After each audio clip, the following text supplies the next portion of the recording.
What actually caused your resignation? Well, there in 2004, there was a public manifestation during the G15. The G15 is the countries of the South that have possibilities to interact better with other third world countries. G15 are countries like Brazil, like India, like South Africa, Nigeria, that were gathering in Venezuela to see the South-South cooperation, which I believe and I think that is part of international social justice. In that moment, a manifestation came to some of the chief of state who were present, President of Brazil and President of Argentina, to give a document to ask for a recall referendum that is a constitutional act. The repression of the Guardia Nacional was so tremendous in that moment. Oh yeah, I saw that. The violation of human rights, the children, the women, the arms, the tanks. This is what I also when it was the Caracazo, which I also denounced as Secretary General of the Andean Parliament against the government of President Carlos Perez, because you cannot use the military forces against the civilians. And even in the Caracazo, it was not a pacific manifestation.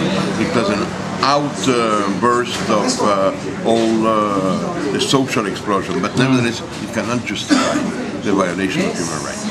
During 2004, this happened because a pacific manifestation was not allowed, a violation of human rights. The second day, there was a violation of democracy. Mr. Jorge Rodriguez is now a major of the Libertador. Said that it was going to postpone the elections because they had the majority in the Consejo Nacional Electoral, and that they started to do a series of actions against the signature that afterwards the very sad page of the Lista de Tascón, sort of apartheid, following all the people who asked President Chavez a constitutional right of recall referendum. And the third day, it was an act with people from all Latin America that started to call pendejo George Bush and cachorro del imperio Fox and so on and so forth. So there was no diplomacy. So I say, this is a government in 3 days that showed that has no respect for human rights, that has no respect for democracy, and that has no respect for diplomacy. Three aspects that I consider as diplomat fundamental. So I was going to one of the most important and interesting posts that a diplomat can achieve on a career, which is the United Kingdom, which is to be ambassador in London. I was nominated, my agreement was given by Her Majesty the Queen. The Parliament of Venezuela had voted favorably already my post, but I say, how can I represent a diplomacy where these three basic principles are not committed? How can I go to Europe having a government that violates human rights, that violates freedom and democracy, and then violates the most elemental rules of diplomacy? So that is the moment that I decided to resign. I never thought that it was going to have such an impact. In that moment it had a very serious that was a very personal condition. It was not oriented by the CIA or by the KGB or by the Cuban forces.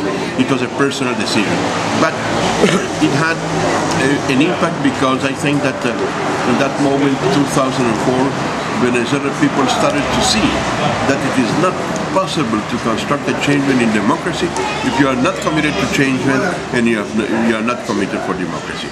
So this is what we are having today. We have the challenge of recomposing the dialogue of all the forces in Venezuela to construct it. If, instead of discussing the questions of human rights or democracy, probably I could be wrong. They can say, okay, the military can shoot the civilians, or they say, okay, the Consejo Nacional Electoral can do whatever they want, but there is no possibility of discussing the principles. So the only thing is to contrast a very simplistic way.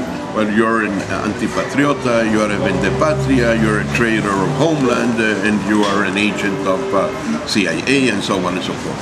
So this shows the very superficial outlook of the Bolivarian government, and it has fallen in a very superficial vision of what is really a revolution, a changement, the structures to give to the Venezuelan people. So you're not exactly against President Chavez's revolution per se? Look, many times in our programs, this was the commitment I had for many years. The problem is that when you violate the Constitution to be re-elected once and again, the problem is that when the structures of power, I'm not against Chavez, I have a very big personal admiration for him as a humankind or as a person. But what he represents autocracy today. He doesn't represent a change in democracy. He represents the militarization of power. When he buys milliards of dollars in arms, this is not the model of society for Venezuela that I aspire. When he goes to Iran and establishes a sort of strategic relations with the people who want to destroy the Middle East and who denies the existence of the State of Israel. When you see that the last dictatorship of Europe, Belarusia, is the special strategical ally of President Chavez, well, I cannot be with this kind of Chavez. So, of course, that doesn't mean, on the contrary, I think that the dialogue is necessary. He is the chief of state, I respect the condition, but I think that the dialogue is absolutely necessary. There was an election 23 November. New political actors have emerged.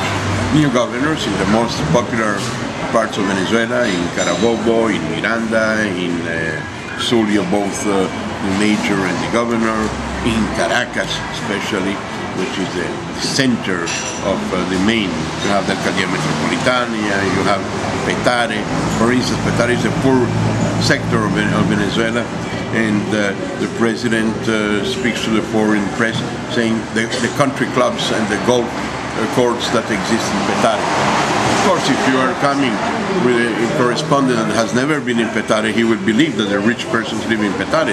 But if you are speaking with a correspondent who has lived, like you, here in Caracas, and you speak of Petare, the golf course of Petare, you will laugh. But this is a laugh. This is what sometimes I say tragicomical, the position of President Chavez. Tragic for us and comical for the people who are in other parts of the world. But nevertheless, I think it is important in this moment to bridge the relations with the new actors. This is not possible to have when the new mayors of Caracas or when the new governor of Miranda arrives to have a sort of action like Iraq with Kuwait, to burn everything because the enemy is coming, the traitors are coming. This is like if the Marines of the United States would occupy the country, or Colombia would occupy the country. Not other Venezuelans who had the support, electoral support of the Venezuelan people.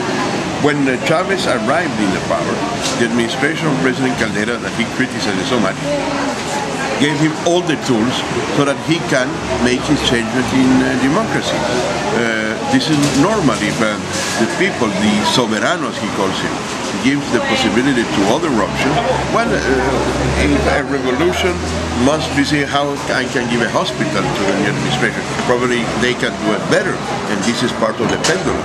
New administration, new commitments, and if they do it wrong, again, they will lose the possibilities.